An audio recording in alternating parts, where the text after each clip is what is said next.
Imagine walking through the heart of a city on an ordinary morning, when suddenly the ground begins to tremble, not from an earthquake, but from the thunderous roar of 30 motorcycles charging toward City Hall. People freeze, whispers fill the air, and fear grips the bystanders. Yet, this was not chaos without cause. These bikers were not there to intimidate or destroy. They had come for one reason, and one reason only: to defend a mother whose life had been threatened, a woman who thought she had no one left to stand by her side. From the very first rev of their engines, the scene felt like something out of a movie. But this was not fiction. This was real, raw, and deeply human. The mother had been cornered by forces larger than herself, powerful voices trying to silence her, strip her dignity, and push her into the shadows. She was vulnerable, trembling, and alone, until the sound of 30 bikes shattered the silence, announcing that she would not face or battle unprotected. What drives 30 men and women, often branded as outlaws, to risk their own safety for someone they barely knew? It wasn't money. It wasn't fame. It was something far more powerful, a shared code of loyalty, of justice, of refusing to let the strong crush the weak. In that moment, their leather jackets and tattoos didn't symbolize rebellion. They symbolized a shield, a promise that no one would dare touch the woman they had chosen to protect. The crowd that had gathered outside City Hall didn't just witness a group of bikers. They witnessed a movement. It was the raw embodiment of unity, a reminder that sometimes salvation arrives in the most unexpected form.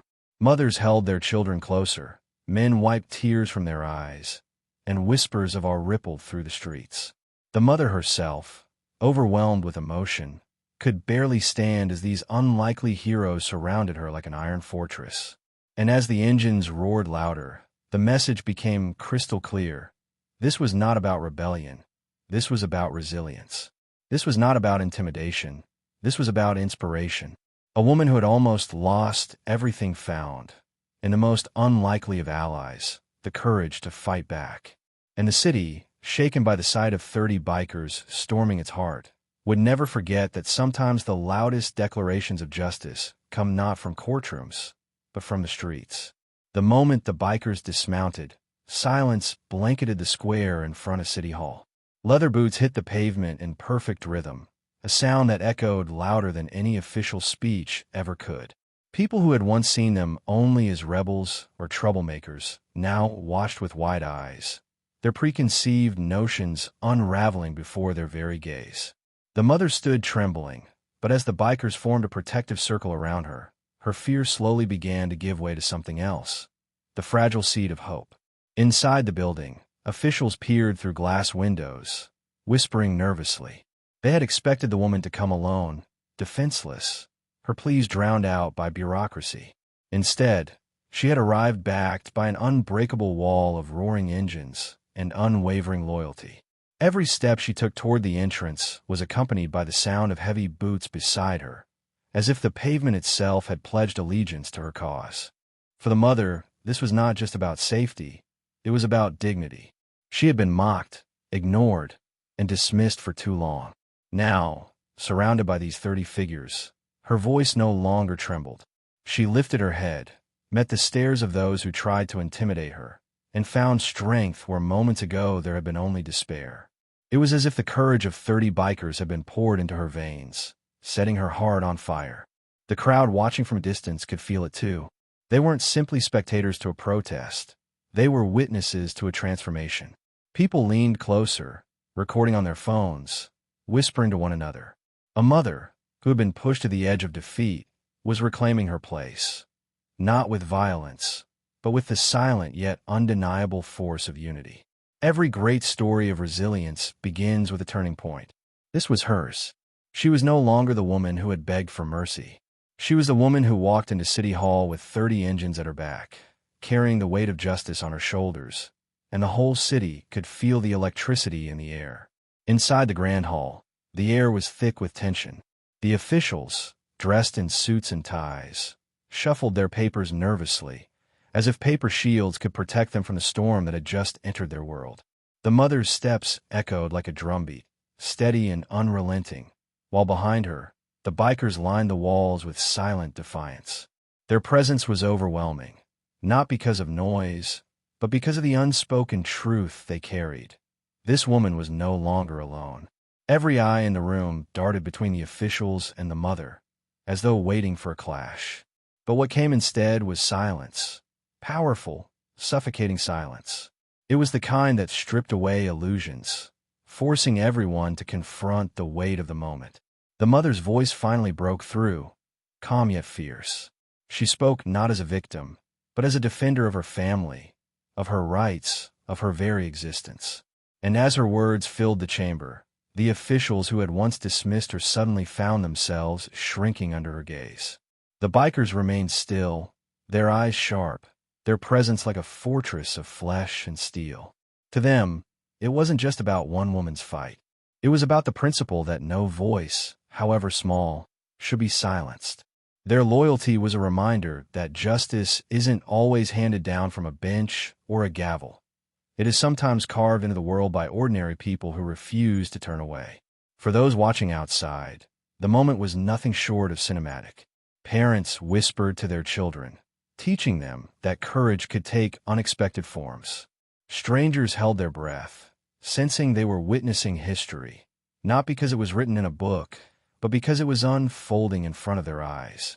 It was the raw poetry of life, where the oppressed stood tall and the overlooked became unignorable. This was not the end of the battle, but the spark of something much larger. The bikers had not just defended a mother, they had ignited a movement. And though no one could yet predict how the story would unfold, everyone knew one truth: the city would never be the same again. The news spread like wildfire. Within hours, images and videos of the 30 bikers standing guard inside City Hall flooded social media. People who had never met the mother suddenly felt invested in her struggle, and her story became more than just one woman's fight. It became a symbol of resistance for every person who had ever been silenced. Hashtags trended, commentators debated, and whispers turned into conversations that reached every corner of the city. But behind the glare of cameras and the flood of support, the mother sat quietly, her hands trembling as she held a small photograph of her children. They were the reason she had dared to confront the storm. Every sacrifice, every sleepless night, every tear shed in silence had been for them. She looked at their smiling faces and realized something profound. Her children would never again see her as powerless. They would see her as a fighter, as someone who stood up, even when the world told her to kneel. The bikers watched her closely, understanding more than they let on. Many of them carried scars, some visible, others hidden, scars of their own battles against injustice, poverty, or abandonment. To them, defending her was not charity, it was redemption. Protecting her was like rewriting their own pasts, proving to themselves that even the most broken souls could stand for something greater. Outside, the crowd grew restless, chanting her name, chanting for justice. Ordinary citizens who had felt voiceless found themselves shouting louder than they ever had. The square in front of City Hall transformed into a sea of raised hands and determined faces, strangers united by one woman's courage. The city, once divided by indifference, was now stitched together by a shared sense of purpose. And yet, tension brewed beneath the surface. Those who sought to crush the mother's spirit were still watching, still waiting for their chance to strike back. The bikers knew this, and so did she. The real battle was far from over. What had begun as a defiant stand was now becoming a war for justice, one that would demand every ounce of courage they possessed. That night, when the city seemed to finally exhale, the bikers gathered with the mother in a small, dimly lit cafe. The hum of conversations around them contrasted with the gravity of their meeting. They spoke little, for words were not always necessary. Instead, they exchanged looks of silent solidarity, the kind forged not by contracts but by shared risk. For the mother, it was the first time in months she felt she was not carrying the weight of the world alone. One of the eldest bikers, his beard streaked with gray and his voice gravelly, finally broke the silence. He told her that every person deserves someone willing to fight for them, and that her battle was now their battle. His words were rough, unpolished, but they struck deeper than any polished speech ever could. She nodded, tears welling in her eyes, because for the first time she truly believed she wasn't just surviving, she was leading. Meanwhile, beyond the cafe walls, her enemies were plotting. The threats that had once been whispers now took form in darker corners of the city. Power does not yield easily, and those who had tried to silence her were not about to disappear quietly. The mother, however, no longer trembled. Surrounded by her newfound guardians, she embraced the storm with a steadiness she had never known before. The bikers began to prepare, not for a fight of fists and steel, but for one of endurance and visibility. They knew the cameras would soon fade, the public's attention would drift, and the mother would once again risk being left exposed. Their mission was clear: to ensure that when the world moved on, she would not stand alone again. It was not just about a single day at City Hall. It was about rewriting her entire story. For the mother, each moment with them was a reminder that her pain had purpose. What she once viewed as weakness had become her greatest weapon: vulnerability that ignited empathy, and resilience that sparked action. And as she stepped out into the cold night, with 30 bikers flanking her on all sides, the city saw something extraordinary. Not a victim being protected, but a leader rising, carried on the shoulders of those who believed in her. The next morning, the square outside City Hall looked different. The echoes of the previous day still lingered in the air, but now, posters, flowers, and handwritten notes covered the steps. Messages of support from strangers painted a picture of unity. You are not alone. We stand with you. Justice for all mothers. The city that once ignored her plight now rallied behind her, their silence broken by a collective roar of solidarity. The mother walked among the messages slowly, her children by her side. Their small hands clutched hers tightly, their eyes wide with wonder at the sight of strangers defending their family's honor. She realized that what had begun as her private struggle had become a public symbol of resilience. Her children, who had once seen her cry in the shadows, were now watching her stand tall under the daylight of justice. The transformation was not only hers, it was theirs too. The bikers stood nearby, quietly observing. They weren't seeking applause or recognition. For them, the true reward was seeing the woman they protected transform into a figure of strength. They knew too well that the world had painted them as villains, yet here they were, recast as guardians of dignity. Every engine roar, every mile traveled, every risk taken had led to this moment, and it filled them with a pride few words could capture. Yet whispers of danger still floated through the air. The forces that opposed her had resources, influence, and determination. The mother knew that her newfound strength would be tested again and again. But instead of shrinking back, she prepared herself for the inevitable storms. Each step she took was steadier than the last, because now she wasn't stepping alone, she was stepping with the weight of the city behind her. And somewhere in the crowd, a stranger whispered a truth that spread from mouth to mouth. When 30 bikers stormed City Hall, they didn't just defend a mother. They defended all of us. That single sentence captured what no headline could fully convey. This was no longer one woman's fight. It had become a mirror reflecting the silent battles of countless others. As days passed, the story spread beyond the city, traveling to neighboring towns, then across the nation. Newspapers carried bold headlines, and television shows debated the symbolism of 30 bikers transforming from feared outlaws into heroes of justice. People who had never met the mother spoke her name with reverence, as if she had become a living embodiment of courage. Her face, once marked by exhaustion, now carried a light that inspired even strangers. But inspiration often comes with a price. The threats grew bolder, delivered through letters slipped under doors, late-night phone calls, and anonymous whispers. Still, the mother did not waver. Each time fear crept in, she looked at her children's faces and remembered why she had chosen to stand her ground. She refused to let intimidation erase the progress she had fought so hard to gain. The bikers, too, felt the weight of the battle. They were followed, questioned, and scrutinized, yet none of them turned away. They understood that their actions had bound them to a cause greater than themselves. It wasn't about reputation anymore. It was about legacy. And for them, protecting the mother wasn't just a mission. It was a statement to the world that justice could roar louder than any engine. The people of the city began to change as well. Neighbors who once kept to themselves now gathered to support one another. Communities that had been divided by fear discovered strength in unity. The mother's struggle became a spark that lit countless small fires of resilience across the city. Where once there was silence, now there was conversation. Where once there was indifference, now there was action. In the heart of it all, the mother realized something extraordinary. Her story was no longer just about survival. It had become about transformation. She was no longer the woman trembling in fear. She was the beacon guiding others out of the shadows.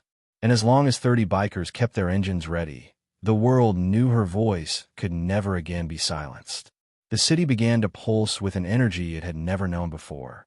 Street artists painted murals of the mother with 30 motorcycles behind her, their engines transformed into wings of steel. Cafes buzzed with conversations about justice, resilience, and the unexpected alliance that had rewritten the narrative of the city.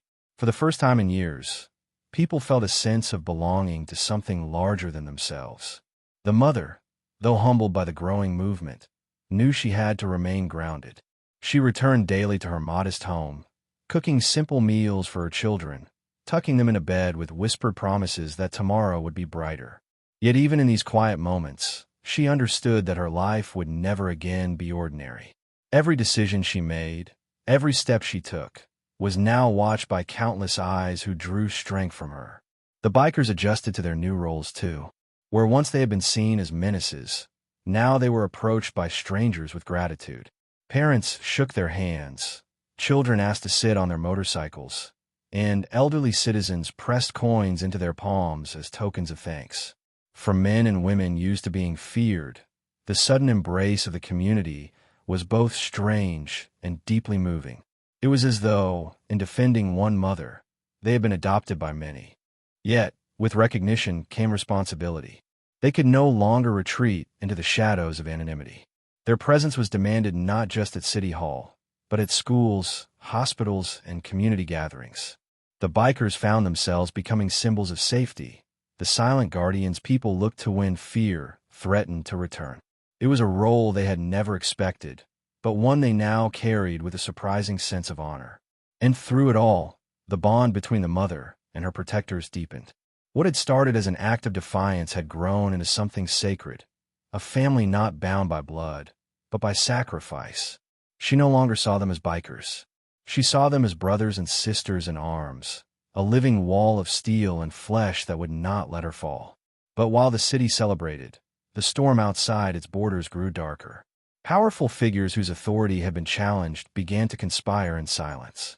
To them, the mother's voice was dangerous, not because she spoke loudly, but because she reminded others that they too had a voice.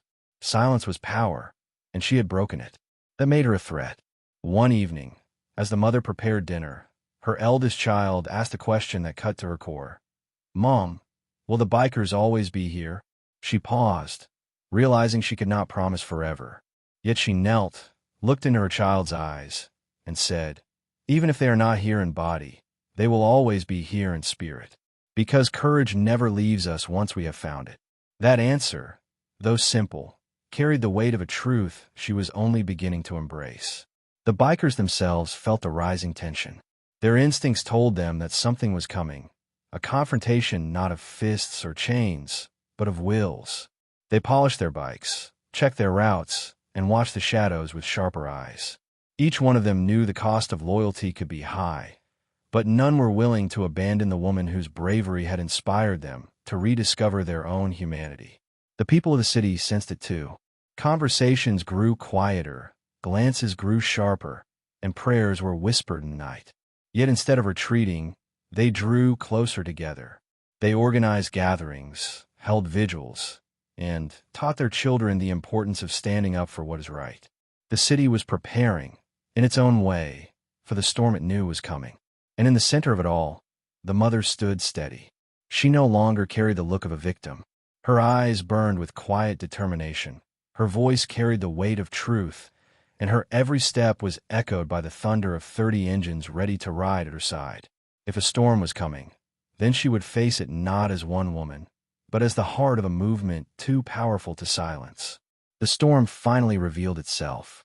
One morning, a crowd of officials and hired enforcers gathered outside City Hall, determined to reclaim the authority they felt had been stolen from them. Their faces were stern, their voices sharp, and their intent unmistakable, to crush the movement before it could grow beyond control. The city held its breath, unsure of what would unfold. Then, like the rumble of distant thunder, the engines returned. 30 bikers rolled into the square, their presence a direct challenge to those who sought to intimidate the mother. They did not shout. They did not threaten. They simply stood, their motorcycles gleaming under the sunlight, their bodies forming a living barrier between the woman and her oppressors. It was a declaration that needed no words. She was untouchable. The mother stepped forward, her children watching from the safety of the crowd. Her voice, once trembling, now cut through the air with calm authority. She did not attack. She did not beg. She simply spoke the truth, her truth, with the courage of someone who had already endured the worst and survived. Every word carried weight, not because of power, but because it was undeniable. The crowd erupted, not in violence, but in applause. Ordinary citizens surged forward, standing shoulder to shoulder with the bikers, adding their voices to hers. What had begun as 30 protectors was now hundreds. The officials who had come to silence her realized, too late, that the tide had turned. Their power had crumbled in the face of unity. In that moment, the city witnessed something extraordinary. A woman who had once been invisible had become the voice of many. And the bikers, once feared as outcasts, had become the guardians of hope. Together, they had rewritten the story of justice, proving that true strength lies not in control, but in courage. Days later, as the dust settled, the city reflected on what it had witnessed. The mother returned home, not as a victim, but as a leader whose bravery had sparked a movement. The notes and flowers on the steps of City Hall multiplied, not as tributes of pity, but as symbols of gratitude. Children pointed to her in the streets with admiration, and parents whispered her name as a reminder that no one is ever too small to fight for what is right. The bikers, though restless by nature, found a strange peace in their new role. They continued to ride, their engines echoing through the streets, but now their image was forever changed. Wherever they went, they carried with them the story of the mother they had defended. And in every town they passed, people remembered that justice could roar louder than fear. The mother herself found strength not in fame, but in quiet moments, tucking her children in a bed, walking through the marketplace, smiling at strangers who now greeted her with warmth. She knew battles would come again, for the world was never free of injustice. But she also knew that she was no longer alone, and that knowledge was her greatest shield. The city, once indifferent, had been transformed. Neighbors now stood together, strangers became allies, and justice was no longer just a word spoken in courtrooms. It was a living force, born from courage and defended by unity. The story of 30 bikers storming City Hall was no longer just hers. It belonged to everyone who had ever felt powerless.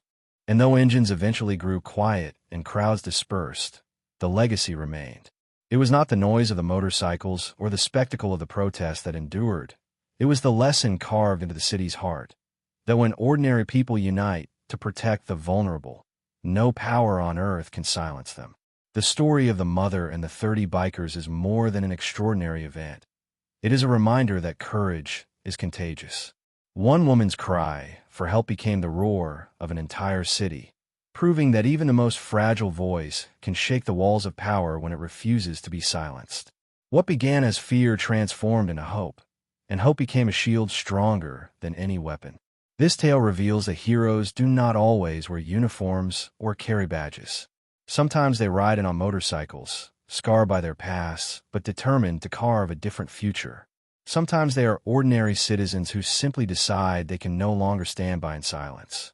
And sometimes, the greatest hero is a mother who chooses to fight for her children when surrender would have been easier. The lesson echoes far beyond the walls of City Hall. Unity is the most powerful force we possess. When 30 became 300, when 300 became thousands, the balance of power shifted. It was no longer about strength or fear. It was about conviction. It showed that when people stand together, even the most intimidating threats lose their power. But perhaps the most lasting truth is this: courage is not reserved for the extraordinary. It lives in every one of us, waiting for the moment we decide that enough is enough. The mother found hers in the roar of 30 engines, and through her, the city discovered its own.